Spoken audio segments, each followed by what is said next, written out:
வணக்கங்க. வணக்கம்ண்ணே. என்னோட பேர் நாகராஜன். சேலம் மாவட்டம் ஓமலூர் பகுதி அடைக்கனூர் கிராமம்.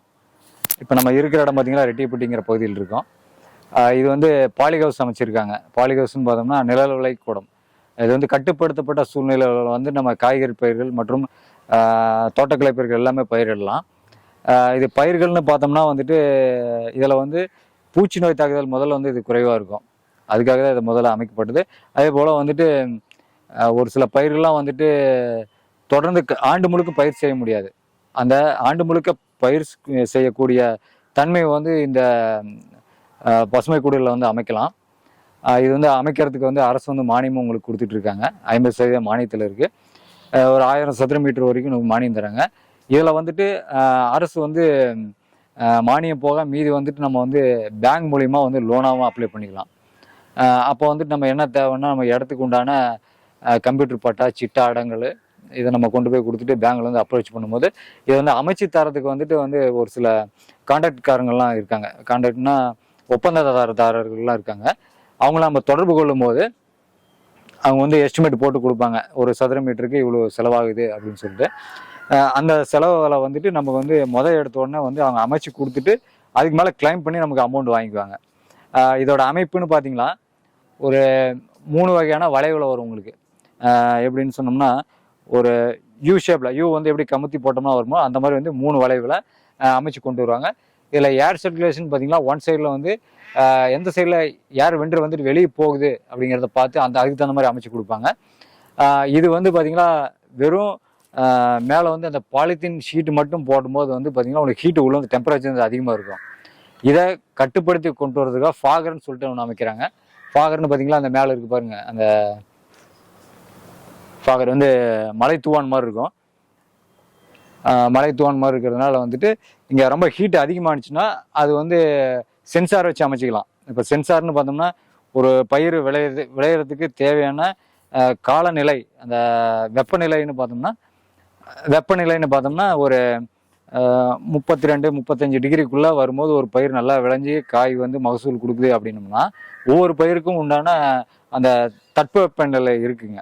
அந்த தட்பவெப்பநிலை வந்து மெயின்டைன் பண்ணுறதுக்காக வந்து நம்ம உள்ளே வந்துட்டு அந்த மானிட்டர்னா வெப்பநிலை மானி வைக்க போகிறோம்.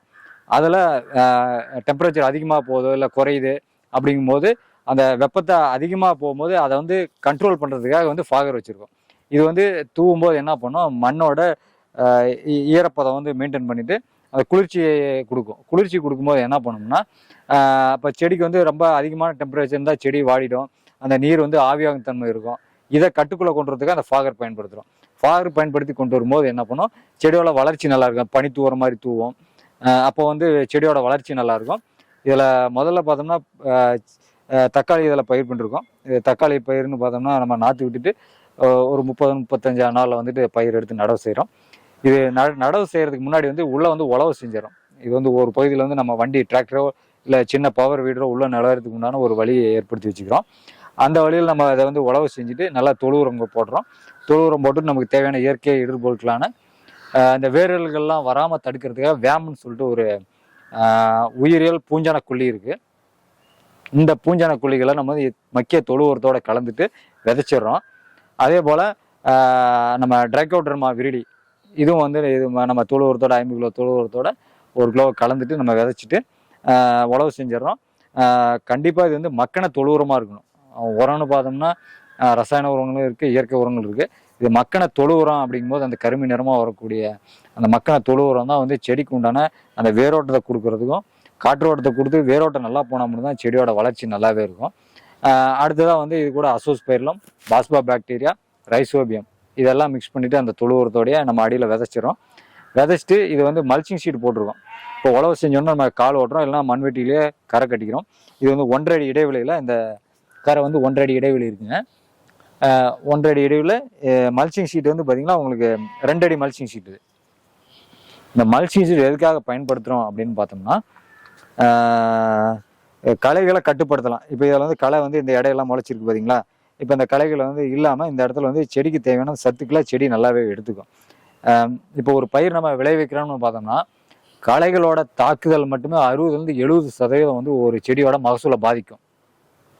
அப்போ அதை கட்டுப்படுத்தணும்னா நம்ம நார்மலாக செஞ்சுட்டு இருக்கும்போது பார்த்தோம்னா இது ஒரு 15ஆவது நாள்லாம் வந்து இதை வந்து களைகள் நம்ம எடுத்தாகணும். இப்போ இந்த மல்ச்சிங் ஷீட் போடுறதுனால என்ன பண்ணணும்னா அந்த செடிகள் இருக்கக்கூடிய பகுதியில் களைகளே வராது உங்களுக்கு. இப்போ களைகள் வரலாம் என்ன பண்ணும், இருக்கிற சத்துக்களை செடிகள் எடுத்து வளர ஆரம்பிக்கும். இப்போ மல்ச்சிங் ஷீட் போடலாம், அந்த இடத்துல இருக்கிற சத்துக்களை அதை எடுத்து ஊற்றிட்டு வளரும் போது இந்த செடிகளோட வளர்ச்சி பாதிக்கும். அதுக்காக தான் மல்ச்சிங் ஷீட் போடுறோம். இந்த தொழில்நுட்பம் வந்து விவசாயிகளுக்கு ரொம்ப பயனுள்ளதாக தான் இருக்குது. இதில் வந்து மக்கும் தன்மை உள்ள பிளாஸ்டிக்கை முதல்ல பயன்படுத்தணும். இதுவும் சொல்ல வேண்டியதாக இருக்குது. ஏன்னா மக்காத பிளாஸ்டிக்கில் பயன்படுத்துறதுனால பூமியில் வந்து நிலத்தடி நீர் நம்ம மேம்படுத்துறதுக்கு வந்து இந்த பிளாஸ்டிக் வந்து ரொம்ப தடையாக இருக்குது. ஏன்னா மக்காத பொருட்களை பயன்படுத்தும் போது நீர் ஊடுருவும் திறன் குறையுது. அப்போ அந்த ஊடுருவும் திறன் குறையிறதுனால நம்ம கிணத்துல வரக்கூடிய நீராக இருக்கட்டும், போரில் வரக்கூடிய நீராக இருக்கட்டும், இதோட அளவு வந்து ரொம்ப குறையுது. அதனால் வந்துட்டு நம்ம இதை பயன்படுத்திடுறோம்.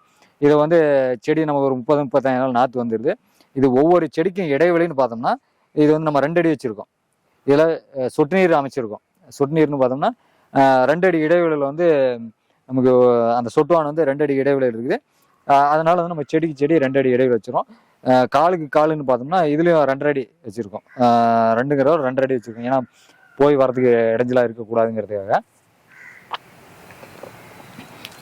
அடுத்தபடியாக வந்துட்டு இதில் பூச்சிகள்னு பார்த்தோம்னா இதில் இந்த கட்டுப்படுத்தப்பட்ட சூழ்நிலை வரதுனால பூச்சி தாக்குதல் அவ்வளோ இல்லை.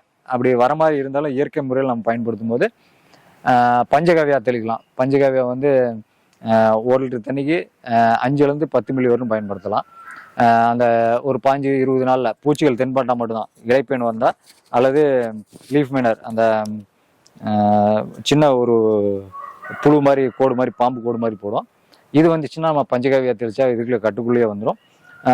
இதை தவிர அடுத்ததாக பார்த்தோம்னா வந்து அசாடிராக்டின், நீம் ஆயில், வேப்பங்கொட்டை கரைசல் அல்லது நீம் ஆயில் இதை கலந்து நம்ம அதாவது 3% இருக்குது. 0.03% வந்து நம்ம வேப்பங்கொட்டை கரைசல் இருக்குது. அசாடிராக்டின் கடைகளிலே விற்கிது. இதை நம்ம வாங்கி 1 லிட்டர் தண்ணிக்கு 3 மில்லிங்கிற அளவில் பயன்படுத்தும் போது இந்த சார்வஞ்சி பூச்சிகள்லாம் கட்டுக்குள்ளே வந்துடும். அடுத்தது காய் துளைப்பான், தண்டு துளைப்பான் வரும், வளர்ச்சி வந்துடுது. அந்த பருவத்தில் பார்த்தோம்னா காய் துளைப்பான், தண்டு துளைப்பானுக்கு வந்துட்டு இனக்கவர்ச்சி பொறிகள் இருக்குது. இனக்கவர்ச்சி பொறிகள்னா அந்த குறிப்பிட்ட ஒரு இனத்தை மட்டுமே கவர்ந்து அழிக்கக்கூடிய இனக்கவர்ச்சி பொறிகள். இப்போ பெண் பூச்சியோட வாசனை வந்து அந்த லூர்னு சொல்லக்கூடிய அந்த மாத்திரைகளில் அந்த வாசனை இருக்கும். அப்போ அந்த ஆண் பூச்சி வந்து இனப்பெருக்கத்திற்காக பெண் பூச்சியை தேடி வரும். அப்போ இங்கே இந்த இடத்துல பெண் பூச்சி இருக்குங்கிறதுக்காக வந்து அந்த ஆண் பூச்சி வரும்போது இந்த இடத்துல வந்து பார்க்கும்போது இதுக்குள்ளே அந்த துளைப்பான் அந்த லூருக்குள்ளே போகும், இனக்கவர்ச்சி பொறிக்குள்ளே உள்ளே போகும்போது அந்த இடத்துல வந்து அதை விட்டு வெளியே வர முடியாது. அதால் ரிட்டன் வழி தெரியாமல் உள்ளே வந்து இறந்துடும். அப்போ அந்த பூச்சி வந்து முட்டை வச்சுட்டு அது புழுவாக மாறி அந்த காய்களை துளைக்கிறதுக்கோ தண்டுகளை துளைக்கிறதுக்கோ போகக்கூடிய அந்த பாதிப்பு வந்து நம்ம குறைச்சிடலாம். அதுக்காக தான் இனக்கவர்ச்சி பொறி. இந்த இனக்கவர்ச்சி பொறி வந்து இயற்கை விவசாயத்தில் ரொம்ப ரொம்ப ஒரு முக்கியமான ஒரு பங்கு வகிக்குது. அடுத்ததாக பார்த்தோம்னா ஒட்டும் பொறிகள்னு பார்த்தீங்கன்னா ஊதா ஒட்டும் பொறி இருக்குது, மஞ்சள் ஒட்டும் பொறி இருக்குது. மஞ்சள் ஒட்டும் பொறியோட பயன் என்னென்னு பார்த்தீங்கன்னா உங்களுக்கு சார்வஞ்சி பூச்சிகள் அத்தனையுமே கட்டுக்குள்ளே வந்துடும். என்னென்னு பார்த்தா இப்போ நம்ம வீட்டெல்லாம் பல்பு போட்டிருப்போம். அப்போ நைட் ஆனோன்னு பார்த்தீங்களா பூச்சிகள்லாம் நிறையா வரும் பார்த்தீங்களா. அது ஒரு சில பூச்சிகளை கவர்ந்து இழுக்கக்கூடியது. இந்த சார்வஞ்சி பூச்சிகளை கவர்ந்து அழிக்கக்கூடிய திறன் வந்து இந்த மஞ்சள் அட்டைக்கு இருக்குது. அதனால் வந்துட்டு அந்த வெள்ளைக்களோ தத்து பூச்சிகளோ வந்து இதில் வந்து கவர்ந்து அழிச்சிடும். இதை தவிர 1-2 பூச்சிகள் இருந்தால் நான் சொன்னபடி முதல்ல அசாடிராக்டின் அந்த பவர் பார்த்துக்கணும்.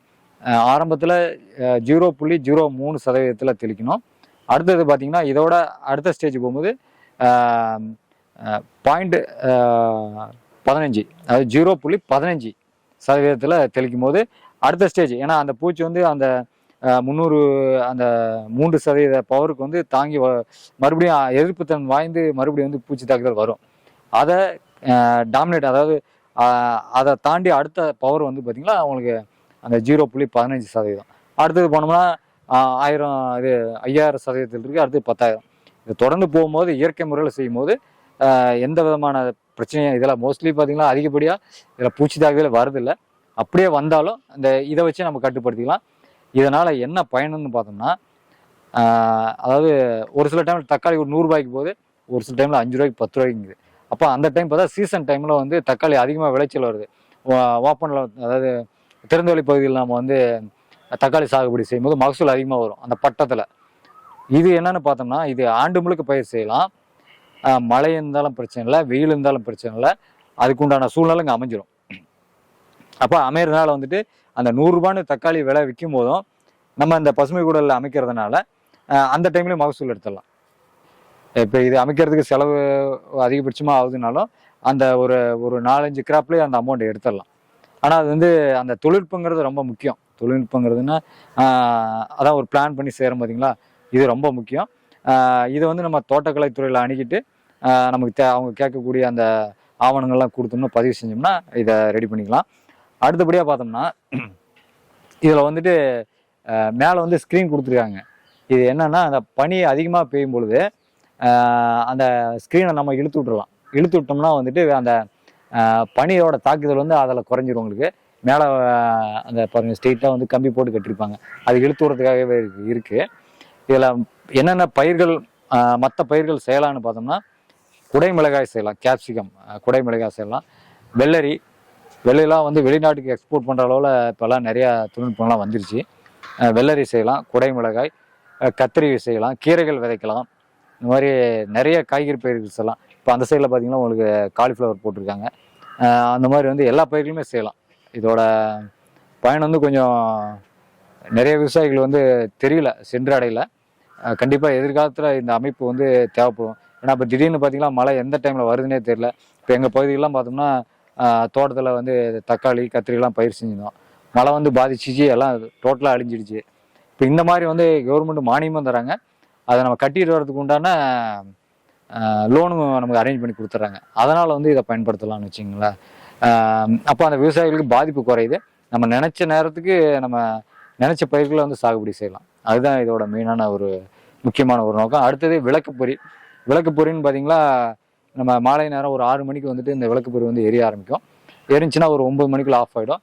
இந்த டைமில் வந்து காய் துளைப்பான், தண்டு துளைப்பான், இந்த மாதிரியான அந்த தீமை செய்யும் பூச்சிகள்லாம் வந்து இதில் விழுந்து இறந்துடும். அதையும் நம்ம பயன்படுத்தலாம். இதுலேயும் கட்டி தங்கணும், ஈவினிங்கான பண்ணிவிட்டுருலாம்.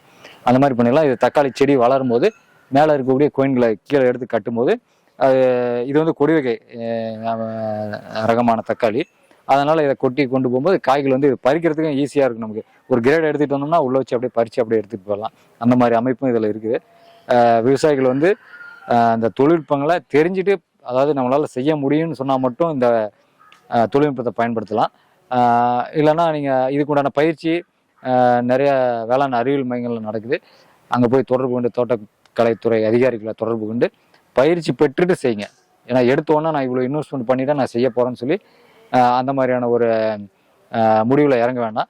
என்ன தொழில்நுட்பமோ அதை கற்றுக்கிட்டு அதுக்கு மேலே செஞ்சிங்களா கொஞ்சம் பயனுள்ளதாக இருக்குன்னு நான் நினைக்கிறேன். நன்றி நேயர்களே.